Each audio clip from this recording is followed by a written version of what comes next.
Profesor banyak Pak, doktor banyak. Bahasa Minang sambuh. Inilah yang dialami oleh seorang ulama yang bernama Imam Al-Ghazali. Apa yang kurang dalam dirinya?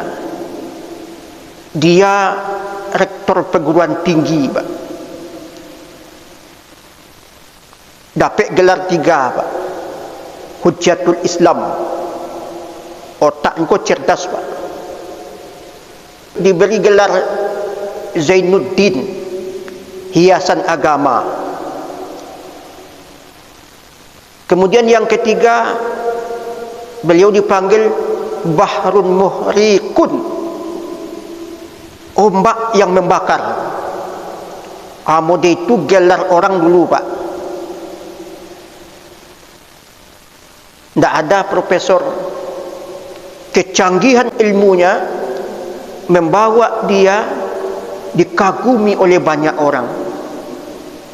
Tapi beliau merasa miskin Pak. Batinnya kosong. Apa yang dia dapati sepanjang hidupnya tak pernah memuaskan dirinya. Ikonya Pak. Iko tak pilih orang Pak. Baik orang yang berilmu, berpangkat tinggi, punya jabatan, kalau hatinya hampa, maka orang akan goncang.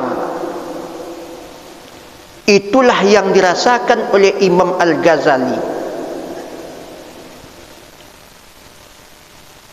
Kemudian dia pelajari filsafat, ilmu fikih dari kepalanya Pak. Berapa rukun solat, tentang masalah haji, zakat, itu hanya ilmu terapi Pak. Ilmu jidal, berargumen, tapi hatinya hampa. Maka oleh sebab demikian, kemudian beliau memasuki dunia tasawuf. Masuklah beliau menjadi orang sufi. Menghilang beberapa tahun, nyo tinggalkan perguruan tingginya, nyo menghilang, pergi memasuki dunia tasawuf. Disitulah beliau akhirnya mengarang sebuah kitab Ihya Ulumiddin. Sampai kini dikagumi dunia, begitu hebatnya dan sangat tajam pembahasan ilmu tasawuf. Beliau lahir 450 Hijriah, berarti 4 abad Nabi meninggal dunia. Tasawuf akhlaki dan tasawuf amali sudah ada Pak. Maka beliaulah orang yang pertama mencetuskan tasawuf falsafi. Dia gabung Pak 3 metode ini di dalam dirinya. Kalau bercerita awak tentang karomahnya Pak, Imam Al-Ghazali, ada orang tak percaya dengan karomah, terserah dia. Bapak boleh juga tak percaya. Kalau Ustaz bagaimana Ustaz? Saya percaya saya Pak. Percaya. Baik dalam sejarah yang saya baca maupun yang saya lihat dengan pelupuk mata. Jadi bukan cerita saja Pak. Saya coba 3. Itu orang-orang Indonesia ada yang mengarang buku tentang bagaimana keistimewaan Imam Al-Ghazali Pak. Sampai 450 halaman. Saya kutip 3 saja Pak. Bagaimana karomah beliau. Pertama, ada seorang ulama yang bernama Abu Al-Hasan. Waktu ceramah dia buka baju dia Pak. Wahai para muridku, coba lihat tubuhku. Calian punggungnya Pak. Ada di punggung tu bekas cambuk. Ini Abu Al-Hasan seorang ulama. Tahukah anda apa sebabnya? Enggak tahu kami, wahai Tuan Syekh. Inilah kelancanganku terhadap Imam Al-Ghazali. Nyokong pun kitab Ihya Ulumuddin tu, Pak. Nyok katakan bahawa hadis yang di dalam kitabku banyak yang hadis palsu, hadis daib. Maka seketika Ihya Ulumuddin ko akan dibakar, Pak. Malam tu nyoba mimpi. Duduk beliau bersama baginda Rasul. Di situ ada Abu Bakar, ada Umar dan ada Imam Al-Ghazali. Anda unik dah, Pak. Antara lalok dengan jago sama saja, Pak. Apa kata Imam Al-Ghazali? Wahai baginda Rasul, inilah orang yang mencercaku, mencaci makiku. Dia katakan bahawa hadis-hadis yang aku paparkan dalam kitabku Ihya Ulumuddin adalah hadis yang dhaif. Kalau memang salah yang kupaparkan ini, wahai baginda Rasul, berilah aku tunjuk ajar. Tetapi kalau seandainya yang kupaparkan dalam kitabku itu adalah hadisnya benar, inilah orang yang menghina aku. Basidang dalam mimpi, Pak. Dah aneh tu. Dibuka oleh Nabi kitab tu. Ini dalam mimpi ni, Pak. Dalam mimpi. Buka oleh Nabi. Apa yang kau sampaikan adalah benar, bukan salah. Coba wahai Abu Bakar, engkau buka. Dibuka lo dia Abu Bakar, Pak. Kitab Ihya tu. Dalam mimpi, Pak. Betul wahai ya Rasulullah. Apa yang dipaparkan oleh Imam Al-Ghazali ini benar. Umar, kau buka. Buka dia Umar. Betul. Kalau memang benar ini kupaparkan wahai baginda Rasul, tolong berikan aku keadilan. Dicambuknya, Pak. Dicambuk di depan baginda Rasul. Tasinta, Pak, lengket di badannya tu, Pak. Mimpi kah itu, Pak? La ilaha illallah. Tu karomah ulama, Pak. Ambo kalau cerita kok tagak bulu kedua ambo, Pak. Begitu hebatnya ulama-ulama dulu. Satu, Pak. Al-Arif Al-Kabir Sayyid Ahmad. Tadi Abu Al-Hasan, ini Sayyid Ahmad. Beliau mengatakan, aku pernah melihat dengan pelupuk mataku Imam Ghazali dibawa oleh Nabi Khidir.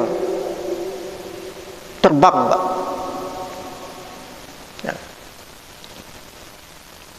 Ambo tak percaya ke orang Arab sador, Pak. Tapi tak mengatakan orang Arab itu pembohong, Pak. Jadi kalau yang cingkahak, Pak, orang-orang nakal banyak di Arab tu, Pak. Jadi, ini enggak bohong ni Ustaz. Ulama dulu enggak sama dengan sekarang, Pak. Orang sekarang dalam tasawuf akhlaki ini sudah bingung kita, Pak. Saya bukan ulama saya, Pak. Saya hendak mempertajam, Pak. Ingin berselancar dalam dunia seperti ini. Tidak penting sekolah, Pak. Tidak perlu jadi doktor.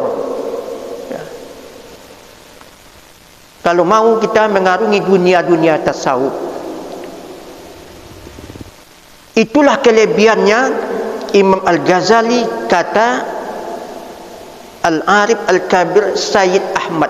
Aku melihat Imam Ghazali berjalan dengan Nabi Khidir. Nabi Khidir ni kan banyak juga dipertikaikan orang, tapi banyak ulama mengatakan Nabi Khidir itu masih hidup. Di mana dia? Wallahu a'lam. Ini kan dunia-dunia rawali ni, Pak. Tak tahu kita, wallahu a'lam. Tapi itu katanya. Tapi secara pendapat ulama, Nabi Khidir itu banyak disampaikan oleh ulama masih hidup. Saya kata Sayyid Ahmad melihat langsung Imam Ghazali dibawa Dua, Pak. Yang ketiga, tokoh tasawuf di Mesir namanya Sazili. Kalau di acara di Mesir itu, Pak, kalau berkumpul orang-orang tarekat itu, Pak, woi, Masya Allah, Pak. Ada namanya Ja'fari, ada Rifai, ada Sazili, ada Naqsabandi.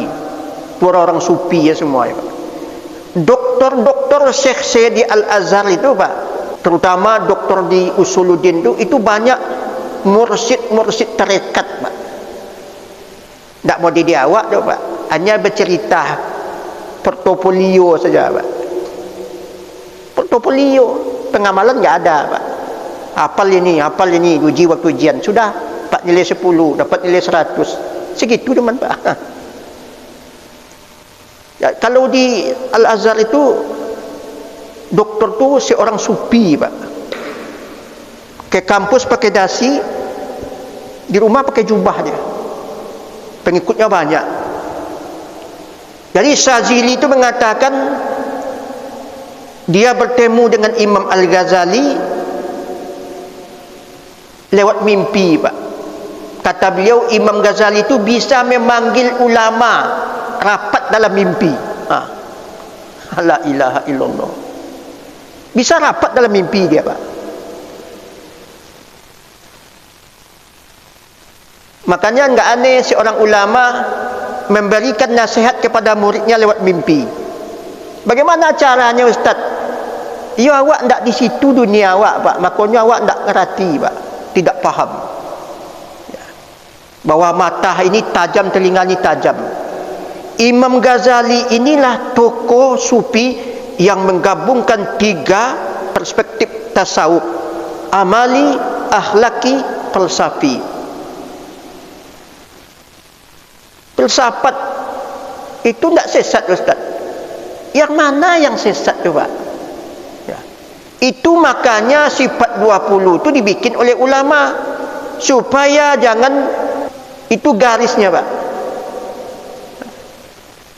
Tidak apa-apa kita mengambil teori-teori orang, tapi kita punya standar, Pak.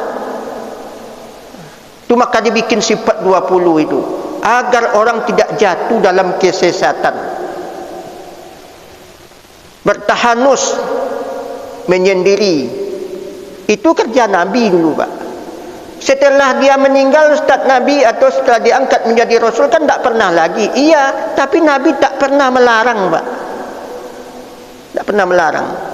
Nabi Musa berangkat ke Bukit Tursina, bertahanus 40 hari, Pak. Akhirnya terjadi mukalama, kallamallahu Musa taklima. Nabi Ibrahim sama, berjalan di malam hari mencari Allah. Itulah yang membuat kegoncangan Imam Ghazali sampai di mana dia mengetahui Allah Subhanahu wa taala. Hampah dia, Pak. Ilmu teoritis sains segala macam, teori-teori fikih di otak, tapi dalamnya hampah, Pak.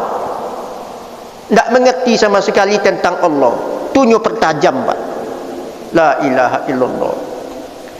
Awak kau disepunya, Pak.